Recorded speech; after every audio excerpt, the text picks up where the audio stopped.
heutigen Abend Augen und Urtzeuge eines Massenereignisses, wie es in diesem Umfang in Deutschland und wahrscheinlich in der ganzen Welt noch niemals dagewesen ist. Vous parlez de vos singularités tout à l'heure. Vous faites effectivement, vous invitez en plateau des gens qu'on n'entend pas ailleurs, mais vous invitez aussi des gens qu'on n'entend pas ailleurs et qu'on n'a pas forcément, que les autres médias n'ont pas forcément envie d'entendre. Je me demandais, en passant sur France 2, est-ce que vous continuerez d'inviter Tariq Ramadan, Dieudonné, Alain Soral, Marc-Édouard Nab, c'est-à-dire des gens que vous êtes les seuls à montrer à la télévision et, à mon avis, pas seulement pour de mauvaises raisons. Dans le cas de privilégierait. Non. Mais on a chacun le droit de penser ce qu'on veut, mon Patrick. Non. On refait le monde dans RTL Soir. Marc-Olivier Fogiel. Et on refait le monde ce soir jusqu'à 20h avec Clémentine Autain, David Koubi, Claude Escolovic et Yvan Rioufol. Dernier sujet. Frédéric Tadei, lui, ne veut censurer personne. Et vous, quel est votre avis, Claude Escolovic? Les autres, Soral, Dieudonné, on sait ce qu'ils font. On sait ce qu'ils véhiculent. Ce sont de charmants garçons qui sont devenus les propagandistes de l'antisémitisme le plus absolu. Et qui en plus jouent avec un talent extrême, une perversité extrême, en direction d'un public venu des banlieues de la France, d'origine arabo-musulmane, pour faire simple, en expliquant vos vrais ennemis c'est là-bas, c'est les juifs. Ce qu'ils disent, et comme ils ont du talent, et quand on les invite, ça peut marcher. Je dis pas que les gens sont bêtes, je dis pas que les gens...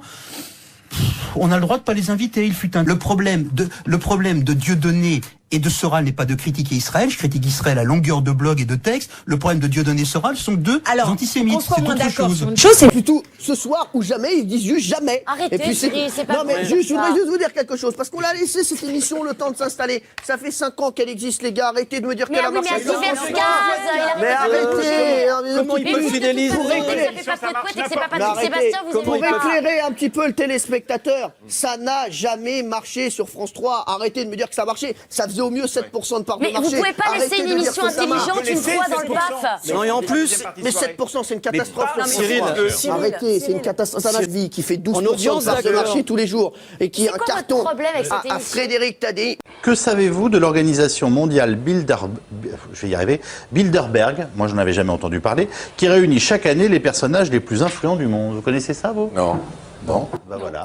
Le long de ce livre, fait d'amalgames et d'insinuations, d'allusions insidieuses, si je peux me permettre, il y a des mots. Il y a un certain nombre de passages et d'expressions très précises qui ne sont pas là par hasard et qui m'accusent de personnifier la contre-idée de la France, c'est-à-dire l'anti-France, le cosmopolitisme. L'accusation de cosmopolitisme en des temps difficiles. Mesdames et messieurs les députés, ça ne vous rappelle rien? Moi, si. Cosmopolitisme, c'est un mot qui a été extrêmement fréquemment utilisé par les antisémites des années 30 pour désigner la finance cosmopolite, les banquiers cosmopolites, la plutocratie cosmopolite. J'imagine que vous connaissez ça par cœur puisque vous êtes intéressé à cette période. Pourquoi avoir utilisé des mots comme celui-ci? Écoutez, que vous dire non, mais moi, que vous dire bon, voilà. Je ne suis pas dans le secret de votre âme, donc, mais c'est... S'agissant d'un écrivain, d'un enquêteur chevronné, il y a des imprudences de plume qui laissent un peu sans voix. Et qui sont, si je vous entends bien, révélatrices. J'en sais rien, je conclus pas. Comme je vous le disais, je ne suis pas dans le secret de votre âme. Bon, écoutez, moi j'arrête la discussion parce que vous laissez entendre. Non, si vous êtes j'arrête. J'arrête. Non, j'arrête. Ce qui me blesse trop. Bien.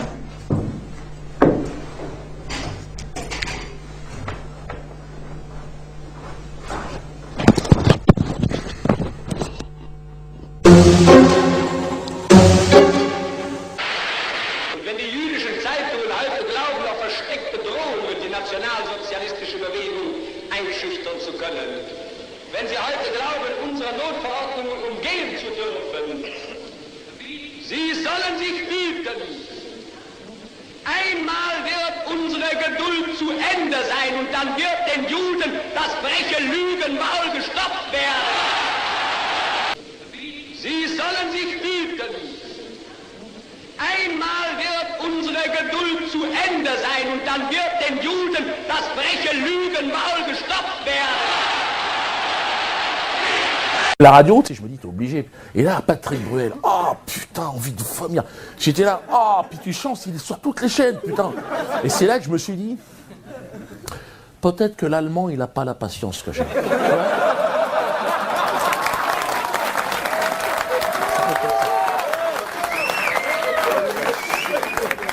Tant pis, il est bricolo, l'allemand, tu vois.